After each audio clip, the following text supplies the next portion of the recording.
The GCSE language exam used to be worth 25% of your whole entire English language grade. However, now it just appears on your results as a pass, merit or distinction. Despite this, it's a relatively important exam and you should be trying to get the best result possible. I managed to get a distinction and I did my speech in year 10, and you guys will probably end up doing yours in year 10. If not, you'll do it in year 11. As usual, the timestamps will be up here if you want to skip to any particular section of the video or just watch it all the way through. My first tip is going to be on choosing your topic. You should be choosing a topic that you know quite a bit about and is quite sophisticated. So my topic was on why Black history should be taught extensively in schools, and this is a topic I know a fair bit about due to prior research and just a fascination with it, as well as the fact it's quite relevant to current times and is quite sophisticated. The main thing about choosing a topic is the fact that I enjoy doing research for this topic. You should be choosing a topic that you actually like looking into, because if you're researching about something that you don't care about, you're not going to want to keep researching and you're not going to be passionate about the subject. If you're passionate about it, it makes it so much more easier to listen to as a teacher and someone in the audience. One of my friends who also got a distinction wrote a speech about electric cars and why they're the future,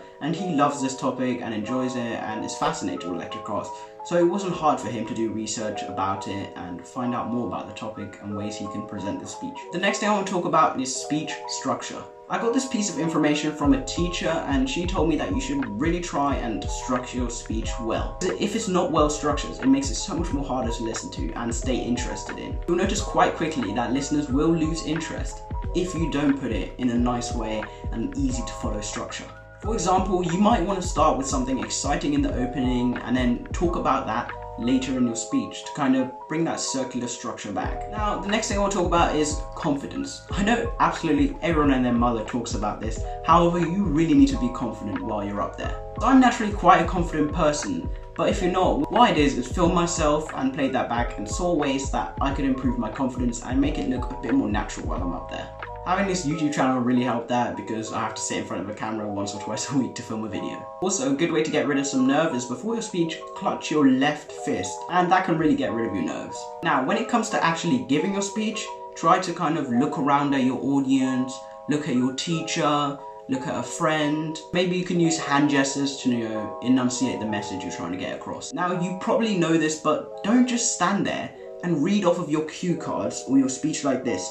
How boring would it be if I made YouTube videos and I just stood here like this, saying all the stuff, doing this? It's not interesting if I do that. Because in my school, if you did do that, you'll be automatically capped at a pass. You could literally write a speech about why lamps are the best form of entertainment and still get distinction as long as you're confident and you structured your speech well. This confidence can deliver any kind of message. Think about all the great speech givers of all time. Think about how confident they were. Think about how they structured their speech. Now, the next thing I want to talk about is practice. This goes hand in hand with my confidence tip, but practice your speech. No, you don't need to have your speech memorized by heart. However, you need to have a pretty concise idea about what the speech is on, what you're going to say at each part of the speech, and how it's structured. For me, what I did is I got cue cards, and then I printed off my speech onto those cue cards and then highlighted the main sections of each sentence. So if I ever needed to, I would just look down on the cue cards, see what the word says, and then know what the sentence is about. So if you have it memorized and you just see a word, you know what you're going to say in that sentence. Also, if you practice, it makes it so much easier to not stare down at your speech, but to actually be free and moving if you know what you're going to say at each part, and you know that you can just quickly glance down at your cue cards and see what you're going to say next. So for our school, we had about 2 weeks to prepare for the speech. I probably ran through it about 3 or 4 times, once when I got home, once throughout the week, and then like once or twice the night before. But different things work for different people, so practice until you get to the point where you can just kind of do your speech and only look down a couple times at your cue cards to remind yourself of what you're going to say next. Now, the next thing I want to talk about is complex vocabulary. Another thing about complex vocabulary is that you should be using it in every single sentence as much as you can.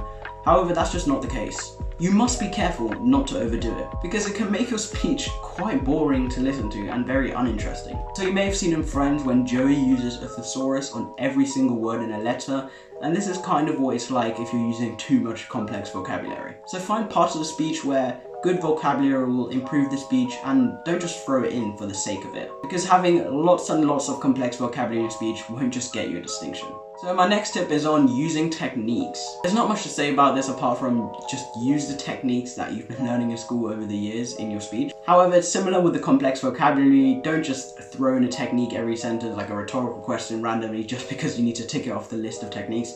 Use it when it will enhance your writing and make it a lot more easy to listen to. Now the last tip is on answering questions. Questions can make or break your speech. People have gone from a pass to a merit or even a merit to distinction just because of the fact they answered their questions so well and came up with great ones to answer. I'm relatively sure that most schools will let you pick your questions beforehand, as my school did, so that gives you a lot of time to prepare and it won't just be on the spot. So choosing the questions, choose ones that you can answer in lots of detail.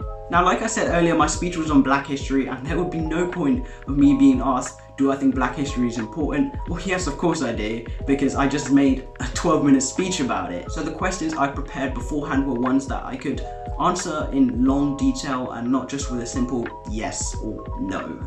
I tried to go in much more detail, like why this affects this and blah blah blah, and why I think this affects the future, blah blah blah. You think of ways to basically make your answer longer to get higher marks. If your speech is excellent, but your questions are not that good, you can still get a distinction. However, if you read your speech face down and you answer questions really well, you can only really get a merit.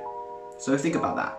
So, in conclusion, the most important things out of all the stuff I've mentioned is probably confidence and structure.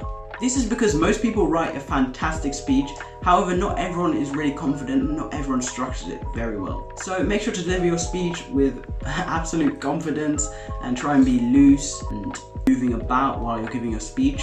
And use lots of hand gestures like I do with these videos and stuff like that.